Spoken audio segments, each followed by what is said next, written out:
Bonjour, c'est Gilles du site boursicoté.com. Voici l'analyse technique des principales paires de devises du marché Forex pour cette journée du lundi 27 janvier 2014. Et nous commençons cette analyse technique avec l'euro-dollar. Donc après cette phase de baisse ici qui est venue tester le retracement des 61,8% de la précédente phase de hausse, nous avons un rebond technique donc, qui s'est mis en place au début, qui s'est transformé en mouvement de retournement, puisque nous avons cassé ici ce point haut des 1,37, donc on est venu ici inscrire un nouveau plus haut.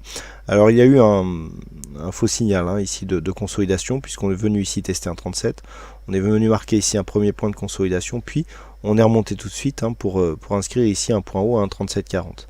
Suite à ce 1,3740, on était déjà ici sur un signal de retournement. Les cours consolident un peu plus, donc on a ici un retour vers la moyenne mobile 20 exponentielle et donc une dynamique qui est en train de se définir. Alors si nous traçons les retracements de Fibonacci, donc en tenant compte de la dynamique directe, voilà ce que nous obtenons.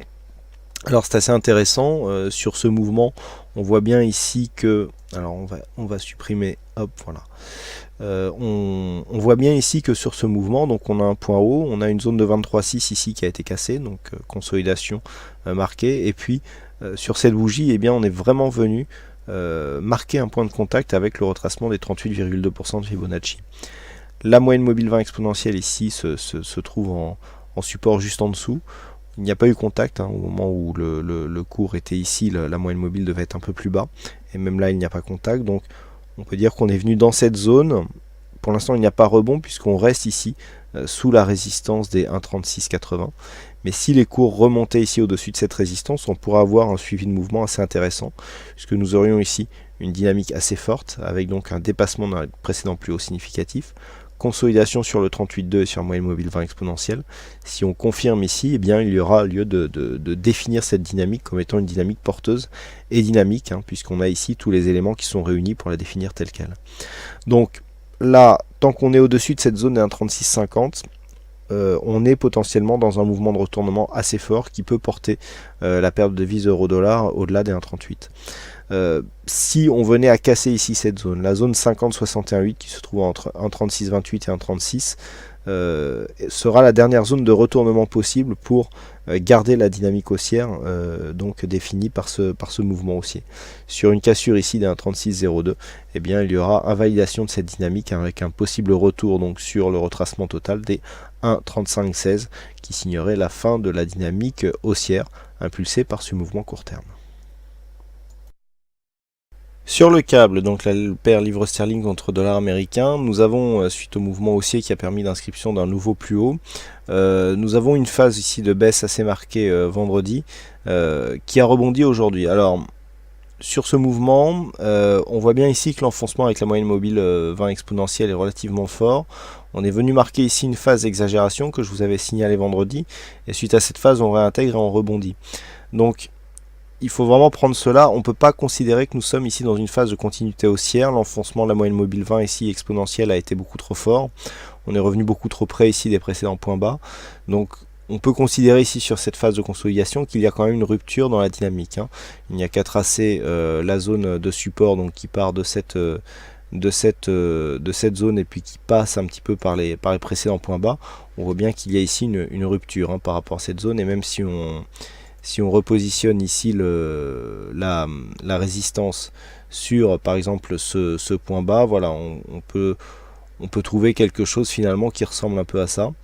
Et donc le fait d'avoir eu ici une cassure de cette zone avec donc une cassure du support, cassure de la moyenne mobile 20 exponentielle, les cours qui reviennent ici et qui s'inscrivent pour l'instant sous une zone, sous une ligne oblique qui définissait précédemment la tendance, nous montre que nous sommes vraiment dans une phase de rupture. Donc là, il y a lieu de neutraliser la tendance court terme.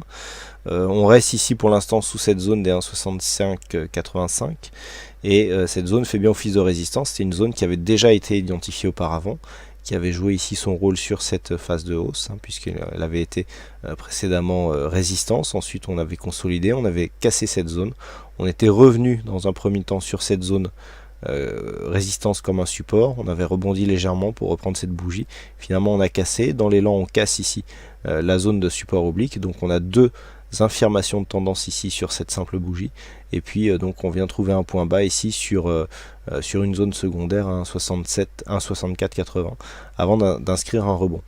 On est descendu très vite, on a même eu le temps ici de marquer, ça c'est relativement rare, hein.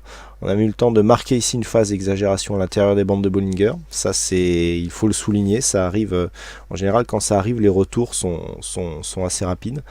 Et donc on rebondit et on retrouve donc cette fameuse zone des 1,6586 comme une zone de résistance. Donc encore une fois un signal comme quoi eh bien, la dynamique est vraiment interrompue.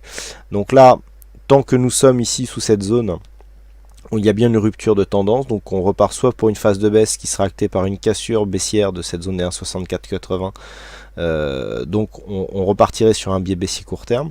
Par contre, tant que l'on reste ici dans cette zone directe de point haut et première phase de consolidation, on neutralise. Donc tant que l'on sera dans cette zone, donc on neutralisera. Alors si toutefois il y avait un mouvement haussier qui nous emmène au-delà de ce point haut significatif qui se situe à 1,6668, bien dans ce cas-là on repartirait sur un biais haussier mais dans une autre dynamique, hein. Mais de toute façon dans tous les cas, ici la dynamique est interrompue donc du point de vue de ce mouvement haussier. Sur le dollar-yen, nous sommes toujours ici dans un mouvement qui, suite aux deux trends haussiers que nous avions eu, se situe dans une phase de consolidation. Je démarre par ce graphe pour vraiment avoir une vue d'ensemble. Donc les cours ici viennent buter sur cette zone de résistance et marquent des points bas ici d'une manière très dynamique sur cette zone de support baissière qui a donné déjà 2 points de contact. Donc en se rapprochant, ce que nous pouvons constater, c'est que donc les contacts ici provoquent des amplitudes assez grandes sur la phase baissière, la phase d'accélération. Malgré l'accélération que nous avons eue ici, il n'y a pas eu de relais aujourd'hui non plus sur le dollar yen. On s'arrête sur une zone intermédiaire à 102 yens pour $1. Donc pour l'instant, on marque un rebond technique. On avait quand même une configuration fortement survendue, on avait une belle amplitude ici sur la MACD, donc il est tout à fait logique ici que l'on vienne consolider. Nous retrouvons ici une zone, là nous avons ici une belle zone secondaire, ici sur cette phase nous voyons bien ici sur les 103, eh bien une zone donc de points bas. Précédemment ici on était venu quasiment se retourner sur cette zone, et là pour l'instant on s'en approche ici sans vraiment vouloir la tester. Donc le test se fera certainement ici sur cette moyenne mobile 20 exponentielle, si toutefois on venait à marquer un contact avec elle. Ce n'est pas encore le cas. Sur un contact ici donc avec cette moyenne mobile, on pourrait marquer ici une phase de confirmation en direction des nouveaux points bas. C'est déjà ce qui est en train de se faire, je vous dis, alors même que la moyenne mobile n'a pas encore donné de contact. Donc pour l'instant on serait dans une continuité de mouvement baissier, donc qui pourrait nous entraîner ici sur cette tendance en direction des 101 yens pour $1. Donc là ça serait une chute assez rapide tout de même, mais d'un point de vue chartiste c'est tout à fait possible. Donc pour demain on surveillera donc cette zone des 102 yens pour $1, pardon. À la hausse, c'est les 103 qui feront office de reprise. Si nous avions ici une phase donc de reprise, dépassement des 102 et donc rebond technique qui nous ramènerait ici sur la résistance, on aurait une tendance qui changerait, puisque là on est parti plutôt sur un biseau d'élargissement, hein, c'est ce que je vous indiquais au début, avec ici cet élargissement qui était créé par cette zone de support fortement baissière, mais on s'acheminerait plutôt vers un trend baissier. Donc on essaierait de définir des droites de force qui seraient assez cohérentes. Donc pour l'instant, donc à surveiller pour demain, 102, 103, cassure des 103, ici nous ramènerait mécaniquement sur cette fameuse zone ici de résistance baissière. Voilà ce que nous pouvons dire sur l'analyse technique de ces principales paires de devises du marché Forex. Il ne me reste plus qu'à vous souhaiter à toutes et à tous une bonne soirée, bonne chance au prochain trade, et on se retrouve dès demain pour d'autres analyses techniques en vidéo. Bonsoir à tous.